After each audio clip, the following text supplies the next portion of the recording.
carpenter and took it. I don't know why he did it. He was just a good man. I fell in love with the dude, and which is the reason why I named him Brian. Is because at one time he was actually something respectable, but that's how child molestation happens.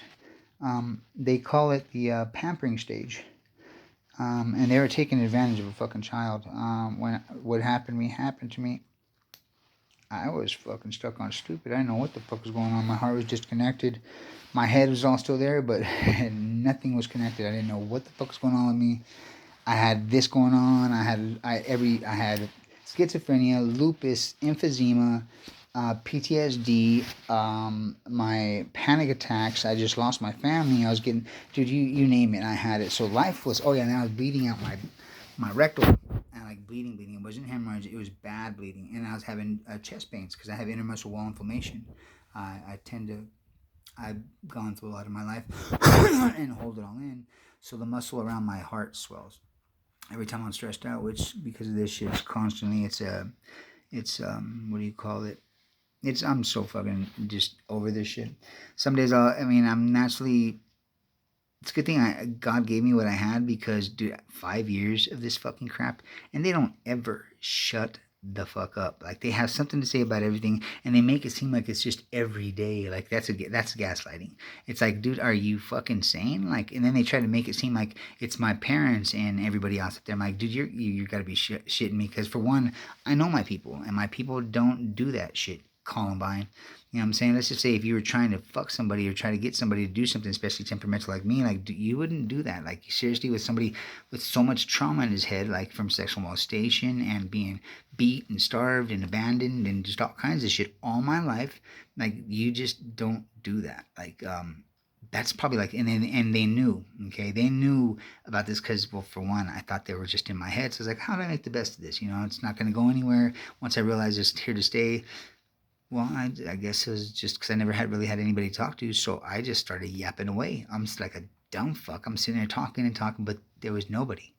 It was somebody to me and only real to me, but nobody. So, I couldn't beat it. What did they say? If you can't beat them, fuck them. Fuck it. So I just started talking to them, and there are things that you don't talk to just strangers about, like anything. That's got to be like the first telltale of exactly who they weren't or were not. They were not people that I would acknowledge in real life. They made me believe that I was a schizophrenic.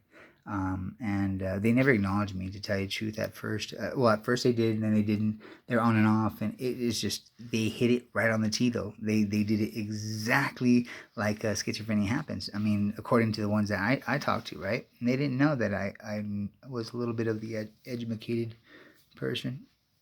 So, anyway, so these things had me believing I was schizophrenic for 3.5 years. Four. And nothing's changed. I mean, everything's the same to me. I live the same old fucking life here because I can't really do anything. I get up to do something and I forget because they're constantly in my fucking ear and, oh, he's doing this and then that, and I'm fucking arguing with them, and then I lose focus of what the fuck I was doing. I'll go in for a kitchen for a Coke and I'll come back with the broom, and then I'll be like, what the fuck was I doing? And then I remember I'm hungry, and then I'll go back in. So literally, that's how bad they fuck with you. They fuck with you to the point where, dude, you can't function. They take away your thought process. So before, where I had my own thought, like I'm my own best friend, or I'm my own worst enemy. Like I could talk myself in and out of anything, But with them there, I so much as have a thought, which thoughts aren't illegal. God even says, be careful what comes from your mouth, not what you think of. Because that's basically a thought process, just brainstorming. That's you figuring yourself out why you shouldn't do something or whatever or not. And these things make, oh, quit talking to yourself. I'm like, you fucking sick motherfuckers. For one, this is what we do.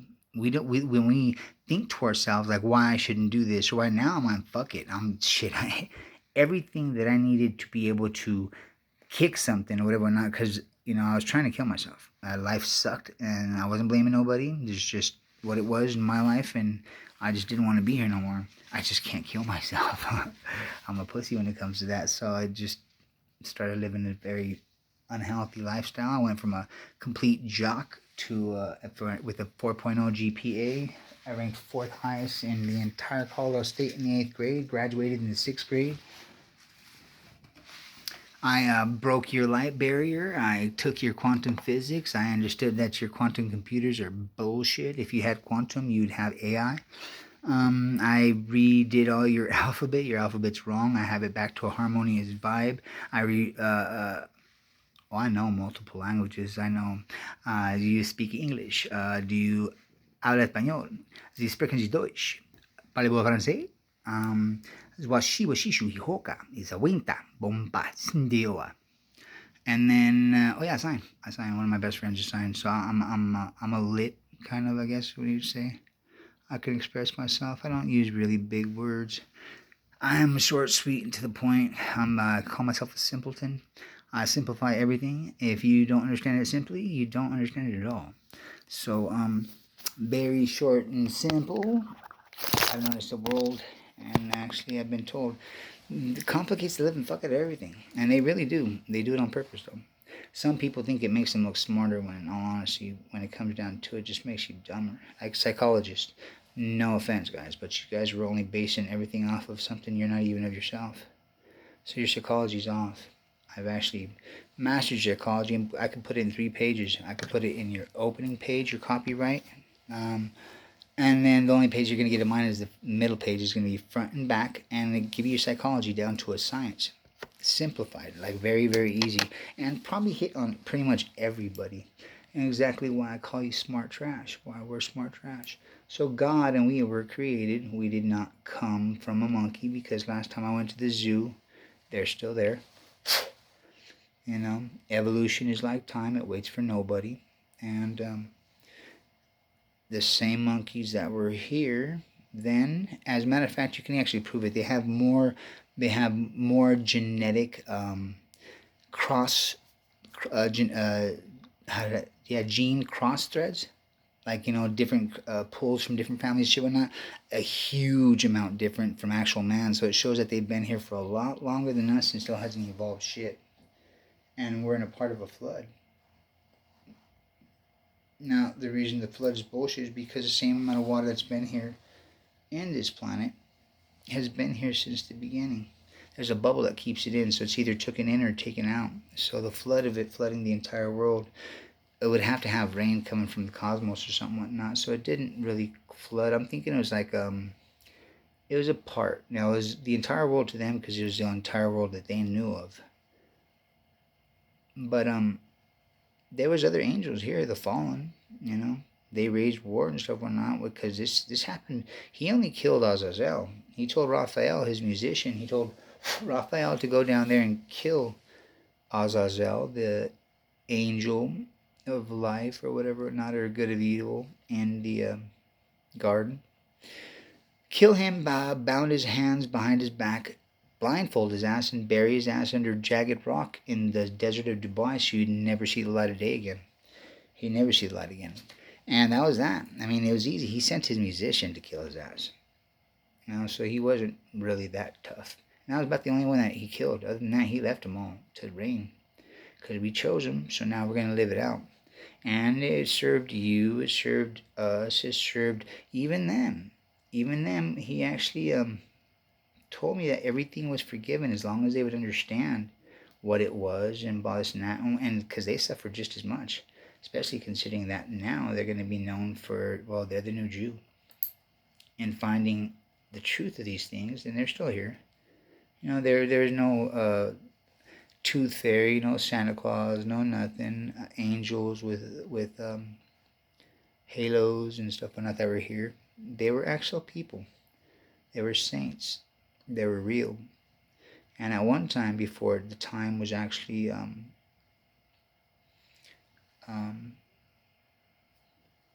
jacked up and shit. There was a calendar that went for 360 days, 30 days. It was perfect. There was no jump forward, backwards, and then there sure as fuck wasn't a guy that's only 1 year old at 4 years, every 4 years. Okay, so there's none of that. There was 3 seasons. There was a winter, there was summer, and then there was a harvest in October. In November, on November 11th, is when you paid the only tax which God checked. It was actually told. It was a part of the commandments. And he was talking to his own. He was talking to the watchers. He was talking to the rightful kings of this earth, which was Michael and Gabriel and the Watchers, the big brothers, are put here to watch over us. But we only paid them 10%.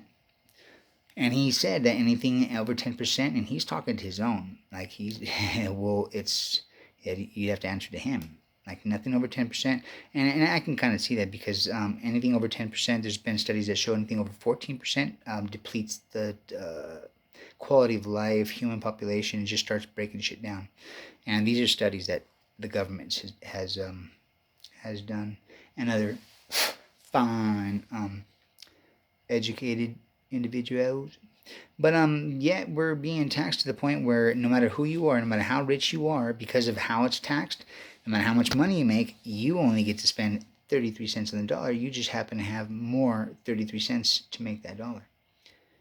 So yeah, but if you actually do the math, then first it's taxed being made, right? So of course you got to for the product and blah this now whatever, which is bullshit. But anyways, it taxes it, but not 10%. That's just ridiculous. The manpower that it takes to actually, I went to the mint once to make a dollar or to print a bill. You got to see what it goes into it. It's ridiculous. It takes over a year, like for it to actually. So I can kind of see that happening, but that's only to glorify themselves because they like to put themselves on faces, Washington, the number $1. Hey, do you know the dollar, the single dollar is the only dollar, or is the only bill that does not have security measures. And if you look at the actual reserve it belongs to a state. It doesn't belong to the Federal Reserve. It's kind of crazy. Don't know why that is. But then I also checked that get yourself an older $1 bill and look at the claw of the right. You're going to see it has 14 arrows. And then grab yourself a new one after a certain date or anything new now, and then check them out. You're going to see that there's 14 are no longer on the right. They're on the left. And on the right, there's an olive branch. Don't know what that signifies or whatever, but back when they were, I guess, in the files that I was looking at, they were trying to figure out, like, instead of trying to figure out some other things, they were trying to figure out how to make friends with these Indians that were here, the brave, because they're having a hard time figuring out how they're going to get to them, because there's some bad motherfuckers. Before them, if you remember, the red coats and the blue coats, they'd sit in a straight line and go at each other and call it war. And then they seen the Indian, the indigenous, they didn't see them. They were all stealth. They were war. They were like, and that's basically where they learned it from. They didn't learn it from themselves. They were idiots fucking marching in a straight line, and I give the guy that held the flag. Now that's a brave son of a bitch. He doesn't got a gun, but they're marching towards bullets, and that was their war.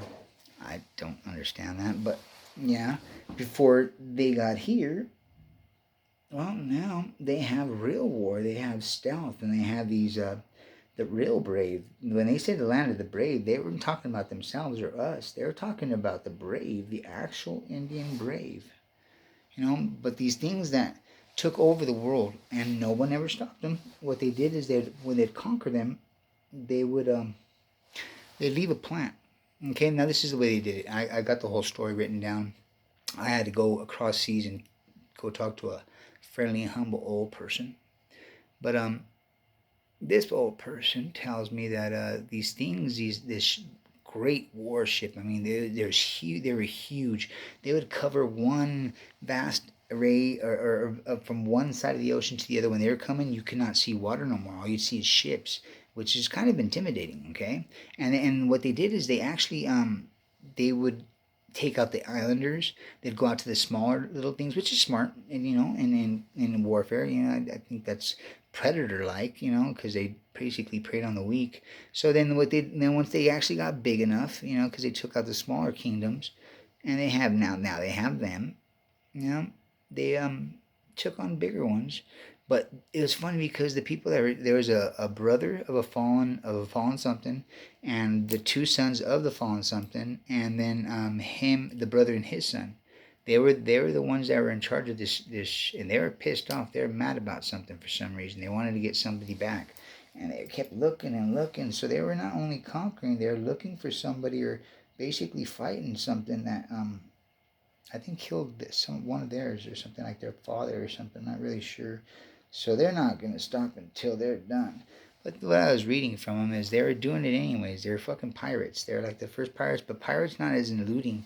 They were in it to win it. They were. It's the pirate is theirs. They're the fugazers. That it wasn't about the looting, and it was part of it, but they were the ones that would basically they'd punk the little guys on the outside, and under a fear alone they'd make a peace treaty, and then they'd ask to help or whatever not, just to give us your horses, and then they'd go inland and take out the other ones in kind of like a semi-war and make another peace treaty, and then they'd turn back around with their gold and horses, only to kill the first ones under a peace treaty. They were true savages. Okay, traits. They're despicable motherfuckers, dude. They're the double cross backstab. You know what I'm saying? The double nut fuck things that I call. Well, at least that's how they won their wars. That's how they got themselves to get so big. They were fucking savages. They were a sick mother under a peace treaty, right? And these are the Vikings. All right, but what they did though is they would put everything else. So they'd conquer somebody, and they wouldn't take their names out. They would hide theirs. They'd hide behind it, like a 48 lot of power. You never take the power seat. You just always take the one behind. You know, the person. I mean, in the shadows and stuff. Well, that's Robert Greene was actually one of theirs.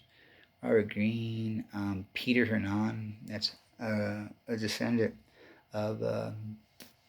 Hernan the Conquistador, he's in Chicago actually. His descendants in Chicago, writing books for the government of how to tie in libraries and different, like, I don't know why they'd need that, but then I figured it out. It's across the oceans, how to get that library together with this library, and how to get everybody on sync without letting the world know, kind of thing, right? These books are only known to him and the government, but if you check him out, Peter Hernan, he's a author in Chicago, of course, Chicago. Chicago, Philadelphia, New York. If it's around there, guess who it is? All right, so those 6,000 that stayed behind when I guess supposedly we were the ones that took out, because they just took out Britain. The great Danish Viking breed, the great Danish Swedish Viking army fucking annihilated Britain by doing what they did. They take out the smaller ones. They'll do that to the outside, and they'll go around and do the same thing to the other side. So then they get back to the middle, there's nobody left. So then they conquer. The king has fallen, and they take on one more. So it's a strategy. It was war. You know, all love and war. But they weren't warring. Dude, who the hell wars, calls a peace treaty, then comes back just to kill you? You know. And then they were also the ones that enacted the GBD10 quick deletion. Now they figured out that they needed something. They're trying to. Now the Masons say that there's a story. They wanted to talk, or that they beat the shit out of a Messiah. Like, this is fucking crazy. This is something that they outright sit there and say this is how they actually founded themselves, because now their way of saying it was trying to, like, proving that God or Jesus Christ didn't resurrect, that it's all bullshit, blah blah blah, because they killed one. And the one that they killed that they're talking about is Rabbi Mabif. This is the one that, because Solomon was building his great temple, and he wanted one of the architects, known architects, because Jesus was he's a crafty, he was a crafty, what do you call those things? What I am, a carpenter. You can build a house from the floor up, but you don't ever see any of his houses, not even a bench or a cup or anything that he designed, right? That's not what it was. He did say he could take down your church and rebuild it in 3 days, but the church it's not in a building of wood and stone. Church is inside you and all around you. Or you split a piece of wood and you'll find me, pick up a rock and I am there. Well, when he was saying that he could actually break down your church and rebuild it in 3 days, he wasn't talking about rebuilding. I mean, because that's the guy I'd want to hire, right? Especially with Colorado doing all these turnarounds. That guy would be awesome, but it's not what he was talking about. An architect of life, an architect or a home builder or a carpenter, something that works with wood and stone, like, man, because we happen to be of it all. He was talking about you. He was talking about your church, the church inside of you, the actual church, what the church actually means. The church isn't a building. The church isn't, it's not to your understanding, it's not what you understand it to be. The church isn't, the church is the word.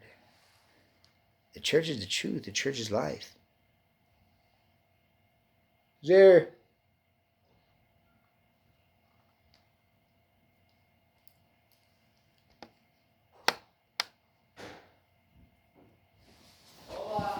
Who's here?